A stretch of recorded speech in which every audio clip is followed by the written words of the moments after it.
तो दोस्तों कैसे हो आप सब। उम्मीद करता हूँ कि आप सब अच्छे होंगे, मज़े में होंगे और मस्त होंगे और अपनी तैयारी ज़ोर शोर से कर रहे होंगे। क्योंकि दोस्तों ये अभी शांति काल है और इसमें तैयारी करने का अपना एक अलग मज़ा है। इसमें जो भी तैयारी कर रहे हैं वो निश्चित तौर पर अपनी सीट फिक्स निकालेगा। क्योंकि अभी जो तैयारी कर रहे हैं वो आने वाली भीड़ से, यानी कि आने वाला जो संग्राम होगा या काफ़ी सारी भीड़ होगी, उससे वो 4 कदम आगे ही रहेगा। तो अगर आप उसमें हैं और तैयारी कर रहे हैं तो निश्चित तौर पर अब की बार आपकी सीट पक्की है। ठीक है, तो शुरू करते हैं हम आज के इस वीडियो को। दोस्तों हम सेकंड ग्रेड के बहुत ही इंपॉर्टेंट टॉपिक शाकंभरी के चौहान के बारे में पढ़ रहे हैं, यानी कि अजमेर के चौहानों के बारे में पढ़ रहे हैं। दोस्तों ये चौहान वंश का हमारा तीसरा वीडियो है। अब तक हमने सेकंड ग्रेड के 7 वीडियो अपलोड कर दिए हैं, जो कि फर्स्ट पेपर के जीके के वीडियो हैं, जिसमें हमने दोस्तों 4 वीडियो के अंदर गुर्जर प्रत्यार वंश को पढ़ा है और आगे के हमने 2 वीडियो के अंदर 5वां वीडियो हमने देखा था सांबर के चौहान वंश के बारे में, जिसकी उत्पत्ति के बारे में हमने पढ़ा था। और बाद में हमने शाकंभरी के चौहानों के बारे में छठे वीडियो के अंदर देखा था। दोस्तों आज के इस वीडियो के अंदर ये 7वां वीडियो है और इसके अंदर हम आगे आने वाले शासक, बहुत ही इंपॉर्टेंट शासक यानी कि अजमेर के शासक जो हैं अजयराज के बारे में पढ़ेंगे। ठीक है, पहले हमने दोस्तों बात करें पिछले वीडियो के बारे में, थोड़ा सा उसका रिवीजन कर लेते हैं। तो पिछले वीडियो में हमने दोस्तों पढ़ा था वासुदेव चौहान के बारे में, जो कि शाकंभरी के चौहान थे। यानी कि शाकंभरी में यानी सांबर में चौहान वंश की स्थापना वासुदेव चौहान ने की थी और साथ ही इन्होंने सांबर में झील का निर्माण करवाया था, यानी कि सांबर झील का निर्माण करवाया था। उसके बाद में दोस्तों हमने पढ़ा था गोवक फर्स्ट के बारे में, जो कि नागभट्ट द्वितीय का सामंत था और हर्षनाथ मंदिर का निर्माण करवाया था। इसी के साथ दोस्तों हमने पढ़ा था चंद्रनाथ के बारे में, जिनकी पत्नी थी आत्मप्रभा और वो प्रतिदिन 1000 दीपक जलाया करती थी पुष्कर के अंदर। बात करें हम दोस्तों विग्रहराज सेकंड के अंदर, तो उसमें हमने पढ़ा था ये चौहान वंश का प्रथम प्रतापी शासक था। साथ ही ये चालुक्य वंश के शासक मूलराज फर्स्ट को इसने हराया था और इन्होंने भरगु कच्छ के अंदर आशापुरा माता का मंदिर बनवाया था। गोविंदराज थर्ड के बारे में हमने पढ़ा था कि इसने वैरीगढ़ की उपाधि धारण की थी। और साथ ही हमने पढ़ा था लक्ष्मण चौहान के बारे में, जिसने चौहान शाखा की शुरुआत की थी नाडोल के अंदर। ठीक है, यहाँ तक हमने कल के वीडियो में पढ़ा था। आज के इस वीडियो के अंदर हम पढ़ने वाले हैं अगले शासक अजयराज के बारे में। दोस्तों लक्ष्मण चौहान के बारे में और भी कई शासक आते हैं, वो एग्ज़ाम की दृष्टि से इतने इंपॉर्टेंट नहीं है, तो उनको हम यहाँ पर नहीं पढ़ेंगे। सीधे हम आते हैं अजयराज के ऊपर। अजयराज के जो पिता होते हैं वो होते हैं पृथ्वीराज फर्स्ट और उनका पुत्र होता है अजयराज। और इनका जो समय चालू होता है वो होता है 1113 से 1133 ईस्वी। दोस्तों इन्होंने लगभग 20 वर्ष तक अजमेर के अंदर शासन किया था। दोस्तों अजयराज को चौहान वंश का दूसरा प्रतापी शासक कहा जाता है। ऊपर हमने पढ़ा था कि विग्रहराज फर्स्ट को प्रथम प्रतापी शासक कहा जाता है चौहान वंश का। यहाँ पर अजयराज को चौहान वंश का दूसरा प्रतापी शासक कहा गया है। दोस्तों अजयराज को जो समय है वो चौहान साम्राज्य का निर्माणकारी काल माना जाता है, क्योंकि इन्होंने जो है अजमेर नगर की स्थापना की थी और बहुत सारे कार्य इन्होंने आगे किए थे, इसलिए जो इनका समय है वो निर्माणकारी काल कहा जाता है। दोस्तों इन्होंने अजमेर नगर की स्थापना की थी और इन्होंने अजमेर दुर्ग को बसाया था। ठीक है ना, अजमेर नगर को इन्होंने बसाया था और अजमेर दुर्ग की स्थापना भी इन्होंने की थी। दोस्तों अजमेर दुर्ग के अन्य कई सारे नाम हैं, जैसे कि तारागढ़, पूर्व का दूसरा जिब्राल्टर, राजस्थान का जिब्राल्टर, ये भी सब हैबर ने कहा था, और गढ़बिटली, ये अजमेर दुर्ग के अन्य नाम हैं। इनमें से भी जो है एग्जाम में प्रश्न बनते हैं, तो ये भी आपको याद रखना है।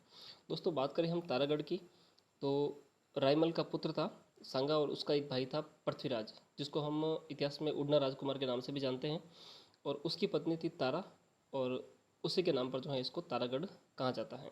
ठीक है, और बात करें हम आगे, तो पूर्व का दूसरा जिब्राल्टर भी इसको कहते हैं। राजस्थान का जिब्राल्टर कहाँ था दोस्तों, विशप हैबर ने। ये भी प्रश्न कई बार एग्जाम में आ चुका है, तो इसको भी आप विशेष तौर से याद रखें कि विशप हैबर ने अजमेर दुर्ग को राजस्थान का दूसरा जिब्राल्टर कहा है।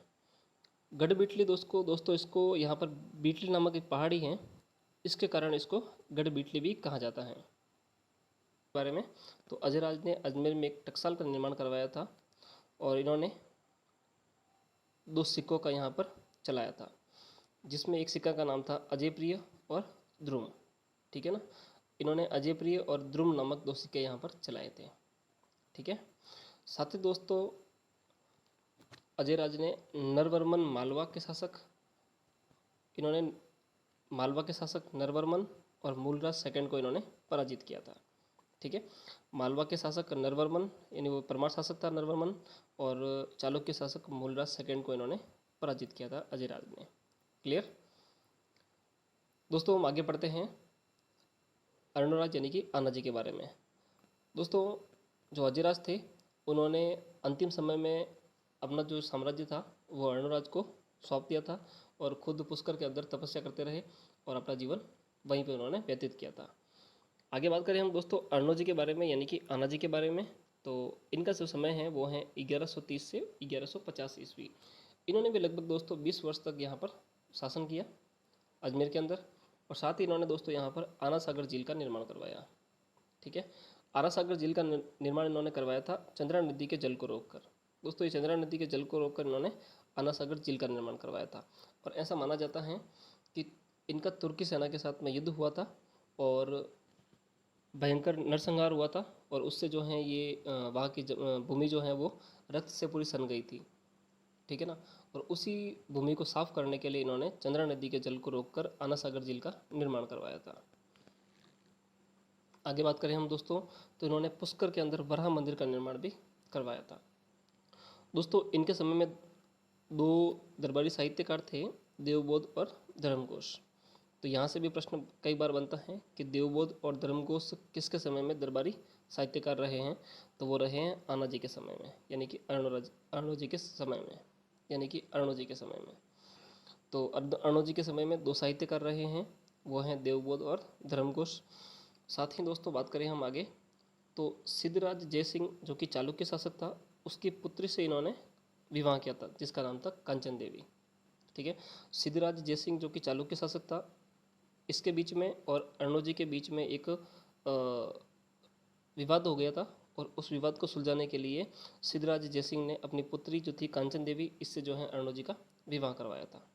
ठीक है, इसके बाद में दोस्तों एक शासक आता है चालुक्य शासक कुमारपाल, जिससे अर्णोजी के बीच में संबंध बिगड़ जाते हैं, और उन्हीं संबंधों को वापस सुलझाने के लिए या उस विवाद को समाप्त करने के लिए कुमारपाल के साथ में अपनी पुत्री जलहण का विवाह करवाते हैं।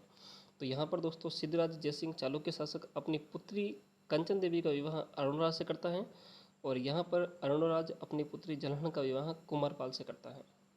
ठीक है, आगे दोस्तों बात करें हम अरुणराज के कुल 4 पुत्र थे, जिनमें से एक था जगदेव और एक थे विग्रहराज चतुर्थ, और 2 अन्य परपुत्र थे।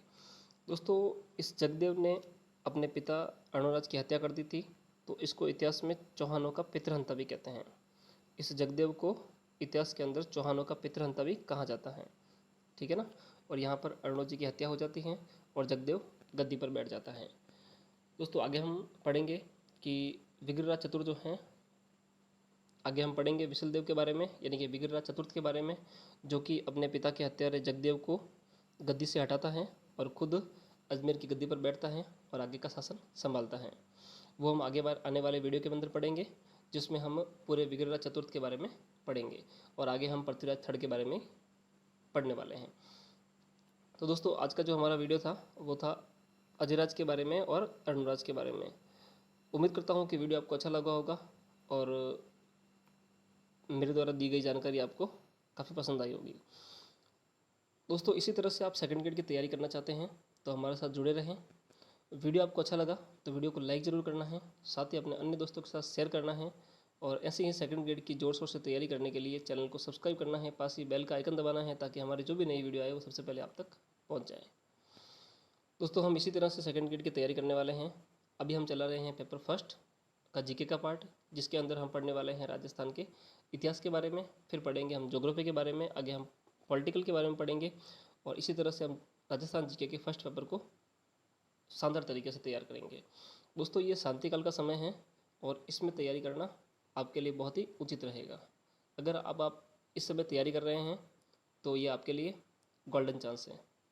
ठीक है ना, क्योंकि आने वाले समय में एक बार विज्ञप्ति आ जाएगी तो उसके बाद में कई सारे लोग तैयारी करेंगे और उस बाद में आपको उसी भीड़ का हिस्सा बनोगे। तो इसलिए आपको 4 कदम आगे रहना है और इस शांतिकाल का आपको पूरा का पूरा फ़ायदा उठाना है। तो दोस्तों मिलते हैं आपको अगली वीडियो में, तब तक के लिए धन्यवाद।